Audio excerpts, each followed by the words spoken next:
Shewe mosli amo yite, oh mosli amo yite.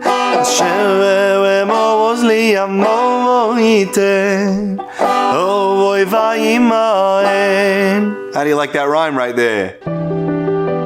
The bottom line is that a Yid has a lot more strength than he knows about. Nishmas Yisrael is on fire with strength, with Oiz Hashem, Oiz La'amo Yitayim. A lot of times we're miyayish on ourselves, we give up on ourselves. Listen, we base things off statistics. So I failed this many times. Tachlis is that we have koiches and we got to tap into those koiches and b'tachbulos tasam al-chama and we're going to make it happen. But I heard an amazing maisa that just reveals how much strength the Yid has. Amazing maisa. I was playing at a certain event, and at this event, a certain doctor got up to speak. And he said, I called my brother, and I said, what am I supposed to do? I'm a doctor in New York City, and the way people come in dressed is bad enough. And on top of that, very often, obviously, you have to work with men and women, and it's just not shaykh for me. There's no way that I could have shmir zinayim in my position. I'm just going to have to live and suffer through this taiva my whole life. His brother told him, you're a doctor, and you have this issue, that's mamash, a beferish gemara in tainis. There was a Yid, and he was a doctor, and his name was Abba Umna. And the tzaddikim in the Gemara were made about him that every single morning, a baskol came out from Shemayim and said, Shalom Aleichem Abba Umna. Can you imagine? He must have been a heilige Yid, a holy man. What did he do to make him zoichet to receive a baskol every morning? Shalom Aleichem Abba Umna. So the Gemara says, in one of the reasons, that he had a unique technique in his office.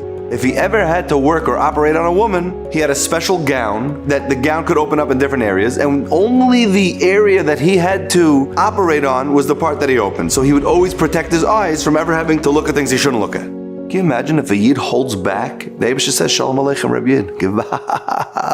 So this doctor, he heard the Gemara and he's like, wow, that's literally my story. Maybe I should do that. And he looked online and he ordered a bunch of gowns. And at first he was hesitant. Should I order the gown? Should I not order the gowns? Is it weird? I'm going to be the only doctor in his practice that does this. Is it strange? It's going to be a big cost. He looked up all the details. It's going to be a nice expense on the company. But Lamaisa, he decided to have a Cyrus. This is what Hashem wants. He's ordering the gowns. He clicks buy and then he opens up his email to check that he got a receipt for what he's ordering.